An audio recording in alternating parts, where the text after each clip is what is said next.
Hey, Bobby Manning here. Welcome to the Garden Report, previewing Game 6, Celtics, Sixers, season on the line, Josue. One basic question, are they done?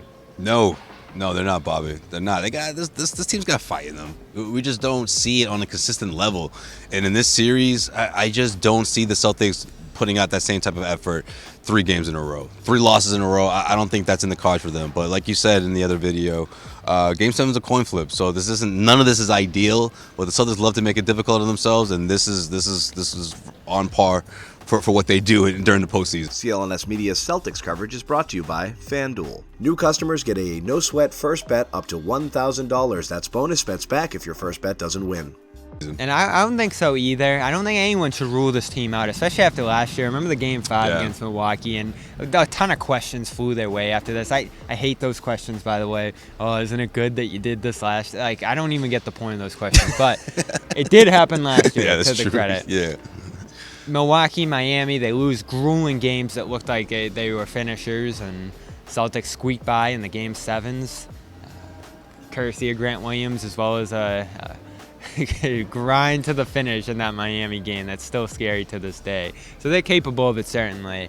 You just wonder how it's going to happen when they seem, as we said in our last video, so disjointed about what needs to happen next, and they're trying to move on from old problems. I think that is the most concerning thing to me, is that we might not see some of the issues that have allowed the series to go where it has addressed. And right now, the Embiid Harden pick and roll is killing them. They didn't have answers for that. The defense looks like a turnstile. They didn't have answers for that. And Embiid sitting parked in the middle as the Celtics miss threes, they didn't have an answer for that either. So it feels like needing 2 wins now, they're just going to hope that threes fall and maybe ratchet up the defensive intensity a little bit. And yeah, that could win it for them, but they're relying on that 3-point variance, which is so fickle this time of year. That's true, Bobby. But I think the other part of that is what you said. You know, the defensive side of things, and that starts in the front court. Mazzulla, I said during the Celtics postgame show, he's got to throw a curveball here. Yeah. Whether that's inserting someone that we haven't seen much throughout the series, a Blake Griffin, Sam Hauser. I know Payton Pritchard got a bit of a shot in this one, but he's got to shake things up and just put another body out there. What is your key or your adjustment? One of those two for the game. My key, my adjustment is just, again, like I said earlier, just taking it to Embiid. Everyone doing the best they can in terms of just trying to get, to the rack. And I think the front court, I think it's time to unlock a little double big. I do. I think this is that time to sort of mix that in there. I think Grant Williams can have an opportunity here to step up. Hopefully Joe Mazzulla empowers him. But yeah, he can't stick with this tight rotation right now, at least throughout the entire 4 quarters. He's got to throw something at Doc Rivers that he hasn't seen yet. And at this point of the series, I think this is the time. That's where I'm going. Go back to last year. Rob Williams, Al Horford starting together. Derek White, you're still going to play off the bench with Malcolm Brogdon, maybe switching up those rotations and matchups.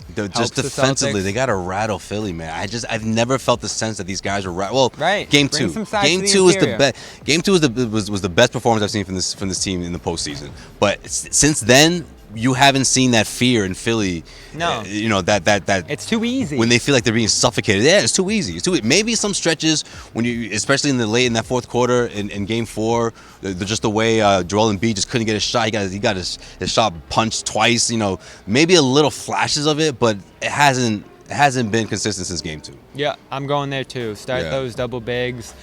Defensively, you said it all. Offensively, you'll get offensive reboundings in those positions. You'll have Rob playing with the starters and playmakers. Extra possessions. Hopefully that involves him more, because right now, since that huge Game 3, I think it was, against Atlanta, he doesn't look involved. He's playing minimal minutes off the bench. This is one of the best players on the team from a year ago. And is he capable of reaching that level now? Maybe for one of these 2 nights. So maximize the amount of time he's on the floor. White will still play. Brogdon will still play. Yeah, I was just going to say, I'll see a big game from Brogdon. I think he responds off the bench. And maybe playing alongside White helps him. So that's our key. What's yours? What do they got to do to win Game 6? And how confident are you feeling at this point? Are they done? That's what we'll see on Game 6. I think Celtics fans are like 50-50 on this one, Bobby. We'll see. Definitely. I'm interested. See what they say. Game 6 is 7:30 in Philadelphia. We'll have coverage live from there, so subscribe, CLNS Media, Celtics All Access. Check out tonight's post-game and all the interviews over there. And that's it for this one. 115-103 the final. Celtics lose Game 5 and face elimination on Thursday night. Josue, Pavon, Bobby Manning. This has been the Garden Report.